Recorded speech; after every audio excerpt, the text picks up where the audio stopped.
I never thought a family dinner could change everything. But I guess that's how life works, isn't it? One moment you're living your ordinary life, and the next, everything you believed in comes crashing down around you. My name is Emma, and I need to tell you about the night that exposed every lie I'd been living with, and the unexpected way truth finally found its way to the surface. It started 3 years ago when I met Daniel at a coffee shop in downtown Seattle. He was charming, successful, working in finance at a prestigious firm. I was just starting my career as a remote social media consultant, building something from scratch.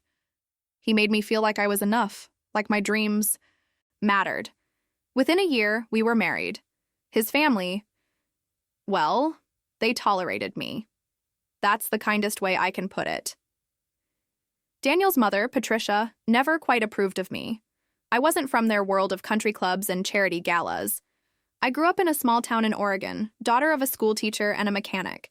But I worked hard. I built my consulting business client by client, late night after late night. By our second year of marriage, I was making decent money, managing social media campaigns for several mid-sized companies. Nothing extravagant, but I was proud of what I'd built. The problems started small. Little comments here and there. Patricia would ask when I was going to get a real job or suggest that maybe I should support Daniel's career instead of playing on the internet all day. Daniel would laugh it off, kiss my forehead, and tell me to ignore her. So I did. I ignored a lot of things, actually. That Sunday in late September, we were invited to the family estate for dinner. It was Patricia's birthday, and attendance wasn't optional. I remember standing in front of my closet that afternoon, trying on 3 different dresses, wanting to look perfect, wanting, just once, to feel like I belonged in Daniel's world. "You look beautiful," Daniel said, coming up behind me and wrapping his arms around my waist. "Stop worrying so much, it's just dinner." But it was never just dinner with his family. It was a performance, a test I could never quite pass. We arrived at 6:30, fashionably late as always. The estate was impressive, I'll give them that. Sprawling gardens, a house that looked like it belonged in a magazine. Daniel's brother, Marcus, was already there with his wife, Jennifer, both lawyers, at a prestigious firm. His sister, Claire, had flown in from New York, where she worked as an investment banker. And then there was me, Emma, the girl who worked from home in sweatpants, managing Instagram accounts and TikTok campaigns. The dinner started pleasantly enough. We talked about Marcus's recent case, Claire's promotion, the upcoming holidays. I smiled, nodded, contributed when I could. I'd learned to make myself small at these gatherings, to take up as little space as possible. Then Patricia turned to me, her smile sharp as a knife. "Emma, dear, are you still doing that little computer thing?" My stomach tightened, but I kept my voice steady. "I'm still running my consulting business. Yes. Actually, I just signed 2 new clients last week. One of them is a pretty well-known fitness brand expanding their digital presence." Jennifer laughed, not unkindly, but not kindly either. "That's sweet. It must be nice to have hobbies that make a little pocket money." "It's not a hobby," I said quietly. "It's my career. I run full marketing campaigns, manage teams of content creators, develop strategies." "Oh, honey," Patricia interrupted, patting my hand like I was a child. "We all know those internet jobs aren't real careers. It's not like you're a lawyer or a doctor or even working at a real company. You're basically just playing on social media all day." The table went quiet for a moment. Daniel said nothing. He just kept cutting his steak, eyes down. That silence hurt more than Patricia's words. Marcus jumped in then, his tone condescending.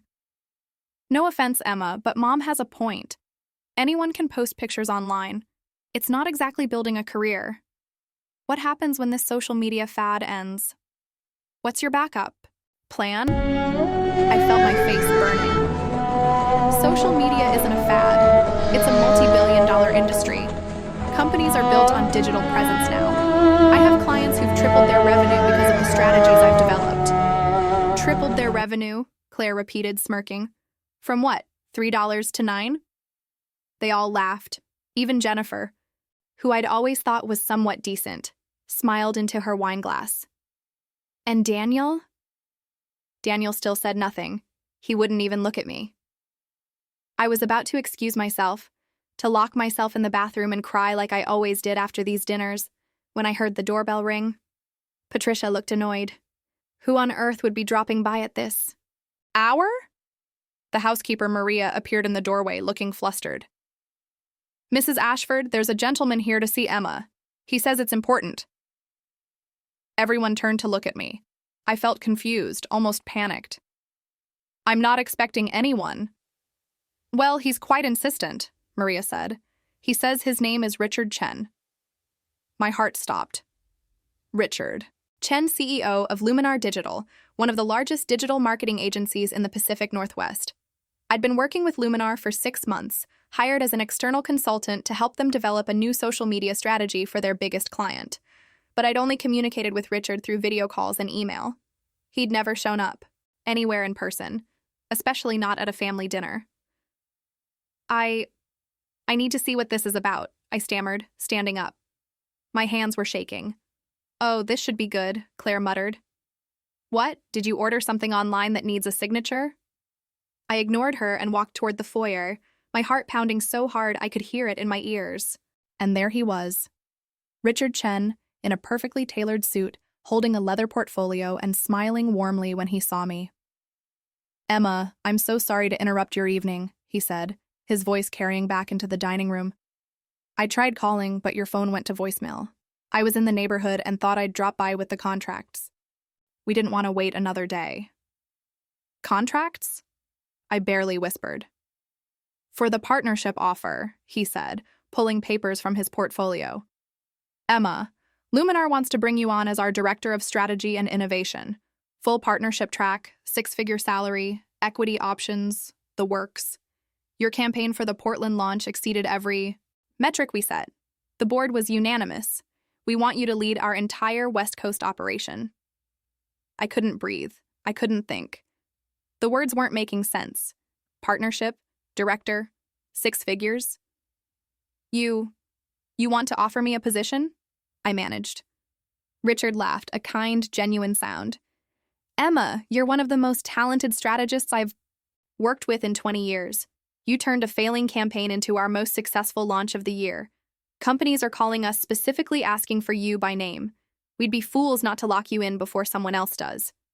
He stepped forward and pulled me into a professional but warm hug. Congratulations, you've earned this. I was still frozen when Patricia appeared in the foyer, followed by the rest of the family. They'd all heard, every single word. I'm sorry, Patricia said, her voice tight and controlled. Who are you exactly? Richard turned, extending his hand with the easy confidence of someone who built an empire. Richard Chen, CEO of Luminar Digital. You must be Emma's mother-in-law. You should be very proud. Your daughter-in-law is extraordinarily talented. The look on Patricia's face was something I'll never forget. Shock, confusion, and something that might have been shame, all mixed together. Marcus and Claire stood in the doorway, silent for once in their lives. But Daniel looked angry. Not proud, not surprised, angry. Emma, can we talk? He said, his voice cold. In private? Richard seemed to sense the tension. I'll leave these with you, he said, handing me the portfolio. Look them over, talk with your husband, and give me a call tomorrow. But Emma, this is big. Don't let anyone tell you otherwise. He left, and suddenly I was standing in the foyer with my husband's entire family staring at me like I'd grown a second head. Well, Jennifer said finally, that was unexpected. Patricia had recovered her composure. A director position? That's quite impressive, Emma. Perhaps we've underestimated your little hobby. Something inside me snapped. 3 years of subtle insults, condescension, and being made to feel small came rushing to the surface. It was never a hobby, I said, my voice steady and clear. I've been building a career while you all sat here dismissing me. I've been working 60-hour weeks, managing million-dollar campaigns, building something real. And not once, not a single time did any of five. You ask me about it. Not once did you try to understand what I actually do. I turned to Daniel. And you? You sat there and let them mock me. You let your mother call my work fake. You didn't say a word. Emma, let's not do this here, he said through gritted teeth. No, I said. Let's do this right here. Because I'm done being quiet. I'm done making myself small so you can all feel big. I walked back to the dining room, grabbed my purse, and headed for the door. Daniel caught my arm. Where are you going? Home, I said, pulling away. Your family home. I'll get an Uber. Don't be dramatic, he said. So you got a job offer. That's great. But you're embarrassing yourself. Stared at him. Really looked at him. Maybe for the first time in months. No, Daniel. I'm embarrassing you. There's a difference. The Uber ride home was a blur. I sat in the back seat, clutching the leather portfolio, tears streaming down my face. But they weren't sad tears. Not entirely. They were angry tears, frustrated tears, and something else. Relief, maybe. Like a pressure valve had finally been released. When I got home, I opened the portfolio with shaking hands. The contract was real. Director of Strategy and Innovation. Starting salary of $135,000 plus bonuses plus equity, benefits, travel allowances, a team of 12 reporting to me. It was everything I'd worked for, everything I'd dreamed of. And Daniel hadn't said a word. Not congratulations, not I'm proud of you, nothing. I heard his car pull into the driveway around 10.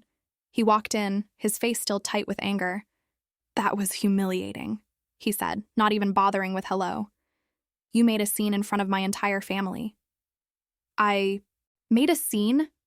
I couldn't believe what I was hearing. Daniel, they spent the entire dinner mocking my career. Your mother called it fake. Your brother said I wasn't building anything real, and you sat there in silence. Because I didn't want to make it worse, he shouted. My family has certain expectations, Emma. They come from a certain world. You can't expect them to understand your internet stuff. Internet stuff, I repeated slowly. That internet stuff just got me offered a director position at a major firm. That internet stuff has been paying half our bills for 2 years. He went quiet at that. We both knew it was true. My fake job had covered our mortgage more than once when his commissions were slow. Look, he said, his voice calmer but still cold. I'm happy you got the offer, really. But you need to think about this carefully. Luminar is in Seattle. You'd be traveling constantly, working insane hours. What about us? What about starting a family? Starting a family. We'd talked about it, sure, in vague, someday terms. But hearing him bring it up now, in this context, made my stomach turn. Are you seriously suggesting I turn down the opportunity of my career? To maybe start thinking about possibly having kids someday? I'm suggesting you think about priorities, he said. Think about what matters. A marriage is a partnership, Emma. Sometimes one person has to make sacrifices. I've been making sacrifices, I said, my voice breaking. I've spent 3 years making myself small for your family. I've smiled through insults. I've pretended not to hear the comments. I've made excuse after excuse for why your mother treats me like I'm not good enough. When is it your turn to sacrifice? When do you stand up for me? He didn't answer. He just stood there, jaw clenched, looking at me like I was the problem. That's when I noticed his phone on the counter, face up. A text notification lit up the screen. Did you talk to her yet? My blood ran cold. Who's that from? It's nothing, he said quickly, grabbing the phone. But I'd already seen the name. Jennifer, his brother's wife. Why is Jennifer asking if you talked to me? I asked slowly. Talk to me about what? His face paled. Emma, it's not what you think. Then tell me what it is. The silence stretched between us, heavy and suffocating. When he finally spoke, his voice was barely above a whisper. We were going to wait until after Mom's birthday to tell you. The family, we've been discussing some financial planning. With Marcus expanding his practice and Claire starting her new position, they need some capital. She suggested we could help. My mind was racing, trying to piece together what he was saying. Help how? The house, he said. If we sold the house, we could give them a loan. It would just be temporary until they get established. And we could find something smaller, something more affordable. You work from home anyway, so location doesn't really matter for you. I felt like the floor had dropped out from under me. You want to sell our house, our home, to give your siblings money. It's not like that. Then what is it like, Daniel? My voice was rising again. You've been planning to uproot our entire life, to sell the home I've helped pay for without even discussing it with me? When were you going to mention this? After you listed it? I was going to talk to you tonight, but then you made that scene. Stop. Calling it a scene, I shouted. I got offered my dream job and you're making it sound like I did something wrong. And now you're telling me you've been planning behind my back to sell our house for your family? They're your family too, he said weakly. No, I said, and I'd never been more certain of anything in my life. They're not. They've never treated me like family. And you were going to sell our house, the house I've put my heart into, the house I've helped pay for with my fake internet job, to bail out your siblings who have never shown me an ounce of respect. I walked to our bedroom and started pulling a suitcase from the closet. What are you doing? Daniel asked, following me. I'm leaving, I said simply. I'm going to stay at a hotel tonight, and tomorrow I'm calling a lawyer. A lawyer? Emma, you're overreacting. Can we just talk about this like adults? I turned to face him, and I felt surprisingly calm. We are talking about it like adults. Like an adult, I'm recognizing that my husband doesn't respect me, doesn't value my career, and was planning to make major financial decisions without my input. Like an adult, I'm choosing to remove myself from a situation where I'm not valued. I do value you, he said, but it sounded hollow even to him. No, you don't, I said softly. You value the idea of me, the supportive wife who works from home and doesn't make waves at family dinners. But you don't value me, Emma, the person with dreams and ambitions and a career that matters. You never have. I packed in silence while he watched, his face cycling through anger, confusion, and something that might have been fear. When I was done, I picked up the portfolio Richard had given me. I'm taking the job, I said. And I'm going to be amazing at it. And someday maybe you'll realize what you had and what you threw away. I walked out of the house at 11:30 that night. The Uber driver asked if I was okay when he saw I'd been crying. I told him I was better than I'd been in years, and I meant it. I checked into a hotel downtown, a nice one with a view of the city lights. I ordered room service, opened a bottle of wine from the minibar, and read through the contract 3 more times. Every time I read it, it felt more real, more right. The next morning, I called Richard Chen and accepted the position. He was thrilled, talking a mile a minute about start dates and team, meetings, and the exciting projects ahead. When I hung up, I felt lighter than I had in months. Then I called a divorce attorney my friend had recommended. Her name was Margaret, and she listened to my story without interruption. Did he ever use your income for joint expenses? She asked. Yes, I said. I've been paying half the mortgage, utilities, everything. And he was planning to sell the house without your consent? He hadn't asked yet, but yes, that was the plan. Emma, Margaret said firmly, you have rights. That house is half yours. Any decision to sell requires your agreement, and if he's been benefiting from your income while his family dismisses your work, well, that's a conversation we need to have. The divorce took 8 months to finalize. It wasn't pleasant. Patricia hired an expensive lawyer to try to protect Daniel's interests, claiming I was being vindictive and unreasonable. Marcus even testified that I'd always been difficult at family gatherings. It was brutal. But I had something they didn't expect. I had documentation. Every payment I'd made toward our mortgage, every contribution to our joint accounts, every client invoice showing exactly how successful my fake job had been. I had emails where Daniel had thanked me for covering expenses when his commissions were low. I had text messages where he'd asked me to postpone meetings to attend his family functions. I had proof that I'd been an equal partner in our marriage, even when his family treated me like a charity case. Margaret was brilliant. She argued that I'd been financially contributing to the household while being emotionally undermined, that Daniel had planned to make unilateral decisions about jointly owned property, that I'd invested in the home and the marriage in good faith. In the end, I got half of everything. The house was sold, and I walked away with enough for a down payment on a beautiful condo in Seattle, closer to Luminar's offices. Daniel got his half too, but I heard through mutual friends that most of it went to his siblings anyway. Some things never change. The job at Luminar was everything Richard promised and more. My first major project was a digital rebrand for a tech startup that ended up going viral. We gained 3 million followers across platforms in 2 months, and the company's sales tripled. My strategy became a case study in several marketing programs.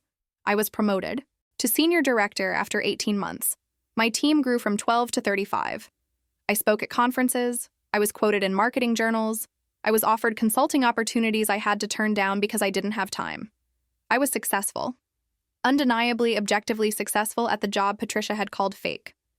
2 years after that dinner, I attended a marketing gala in downtown Seattle. Luminar had been nominated for several awards, and I'd been personally nominated for Strategist of the Year. I wore a stunning navy gown, my hair professionally styled, feeling confident in a way I'd never felt at those family dinners. I was surrounded by my team, by colleagues who respected me, by an industry that valued what I brought to the table. And then I saw them, Daniel and Patricia, across the room. Apparently, his firm was a sponsor of the event. Our eyes met, and I saw the recognition flash across his face, followed by something else. Regret, maybe. Or just discomfort. Patricia was with him, looking elegant and cold as always. She saw me too, and I watched her whisper something to Daniel. They started walking toward me, and I braced myself. But before they reached me, Richard appeared at my elbow. "Emma, there you are. The awards are about to start. Are you ready?" "Ready as I'll ever be," I said, smiling. Daniel and Patricia had stopped a few feet away, clearly overhearing. Richard noticed them, and being the gracious professional he was, nodded politely.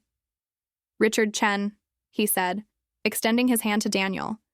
"And you must be Emma's ex-husband. She's mentioned you." The look on Daniel's face was priceless, Patricia's too. "I hope she's told you," Richard continued, completely genuine, "that she's the best thing that's happened to this company in a decade. We're lucky to have her." We walked away toward the awards ceremony, leaving them standing there. I didn't look back. I didn't win Strategist of the Year that night. But Luminar won Digital Campaign of the Year for the project I'd led, and I accepted the award on behalf of my team. Standing on that stage, holding that award, looking out at hundreds of industry professionals applauding, I finally felt seen, really seen for exactly who I was and what I'd accomplished. After the ceremony, I did something I hadn't planned on. I walked over to where Daniel was standing alone at the bar. Patricia had apparently left early. "Congratulations," he said, stiffly. You look really good, Emma." "I am really good," I said simply. "I'm happy, Daniel. Happier than I ever was trying to be someone I wasn't." He nodded, looking down at his drink. "I'm sorry," he said quietly, "for how things ended. For not standing up for you. It was the apology I'd wanted 2 years ago. Now it felt anticlimactic." "I appreciate that," I said. "I do, but I don't need it anymore. I've moved on. I hope you have too." "Are you seeing anyone?" he asked, and there was something vulnerable in his voice. I smiled. "I'm seeing a lot of people. Friends, colleagues, team members who respect me. I'm traveling, working on amazing projects, building the life I always wanted. I'm seeing myself clearly for the first time in years." "That's not what I meant." "I know," I said gently. but that's my answer anyway. Take care of yourself, Daniel. I walked away for the second time, and this time it felt like closure. Real, genuine closure. 3 years have passed since that family dinner. 3 years. Since Patricia called my job fake, since Daniel sat in silence, since my world fell apart and rebuilt itself into something stronger. I'm still at Luminar, now Executive Vice President of Global Strategy. I've spoken at conferences in London, Tokyo, Sydney. I've built campaigns that have become industry standards. I've mentored dozens of young strategists, especially women who've been told their digital careers aren't real. I bought a second property last year, a small cabin in the mountains where I go to disconnect and recharge. I have a tight circle of friends who've supported me through everything. I'm dating someone wonderful, a freelance photographer who understands the demands of a creative career and celebrates my success instead of feeling threatened by it. And yes, I'm in touch with Maria, Patricia's former housekeeper. She left the Ashford family the year after I did, and now runs a successful catering business. We have coffee sometimes, and she tells me stories about the family that make me grateful for my escape. I heard through mutual connections that Marcus's law practice had some financial troubles, that the loan from selling my house didn't help as much as they'd hoped, that Claire moved back to Seattle after her New York position didn't work out, that Daniel remarried quickly to a woman from his mother's social circle who doesn't work at all. I don't feel vindicated by their struggles, but I don't feel guilty about my success either. I just feel free. Last week, I got a message through LinkedIn. It was from Patricia. Emma, I hope this message finds you well. I've been following your career accomplishments, and I wanted to reach out. I realize I may have been dismissive of your work when you were married to Daniel. I didn't understand what you were building. I'd like to meet for coffee sometime, if you're willing. There are some things I'd like to apologize for properly. I stared at that message for a long time. Part of me wanted to delete it, to let the past stay in the past. But another part of me, the part that spent 3 years growing and healing, felt like maybe closure could go both ways. I wrote back a simple response. Patricia, I appreciate you reaching out. I'm quite busy with work travel through the end of the year, but perhaps we could arrange something in January. I wish you well. I don't know if I'll actually meet her for coffee. Maybe I will, maybe I won't. But it feels good to know that the choice is mine. That I'm not making decisions based on fear or obligation or trying to please people who will never be pleased. Every decision now is mine, and mine alone. Sometimes late at night, when I'm working on a campaign or reviewing strategies, I think about that dinner. About sitting at that table, feeling small and invisible, listening to them mock the work that's now my entire life. About the silence from Daniel that hurt more than any insult. And then I think about Richard Chen ringing that doorbell. About the look on their faces when he called me talented, when he offered me a partnership, when he hugged me like I was valued. That moment was a turning point, but it wasn't the moment that saved me. I saved myself. I saved myself by packing that suitcase, by calling that lawyer, by accepting that job even when it meant blowing up my entire life. I saved myself by finally believing I was worth saving. If you're reading this, if you're listening to my story and seeing yourself in it, if you're in a relationship where you make yourself small, where your accomplishments are dismissed, where you're asked to sacrifice your dreams for someone else's comfort, please know this. You are not overreacting. Your feelings are valid. Your work matters, whether it's digital marketing or art or writing or any passion that others dismiss as not a real job. And you deserve someone who stands up for you, especially when you're not in the room. You deserve someone who celebrates your success instead of feeling threatened by it, who sees your wins as joint victories, not competition, who would never, ever sit in silence while their family tears you down. And if you don't have that person, you can be that person for yourself. I built a career people called fake into something undeniably real. I walked away from a marriage that was slowly eroding my sense of self-worth. I chose myself when everyone expected me to keep choosing everyone else. It wasn't easy. There were nights I cried myself to sleep, mornings I questioned every decision, moments I wanted to give up and go back to what was familiar, even if it was painful. But I didn't. I kept going. I kept building. I kept believing in myself even when it felt impossible. And now, sitting here 3 years later, successful and happy and genuinely at peace, I can tell you it was worth it. Every difficult conversation, every lonely night, every moment of doubt was worth it to get here.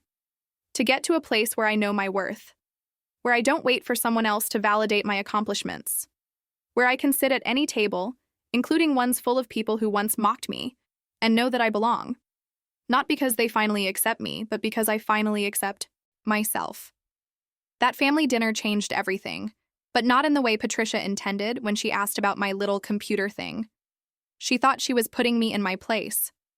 Instead, she pushed me toward the life I was always meant to live. So thank you, Patricia, for calling my job fake.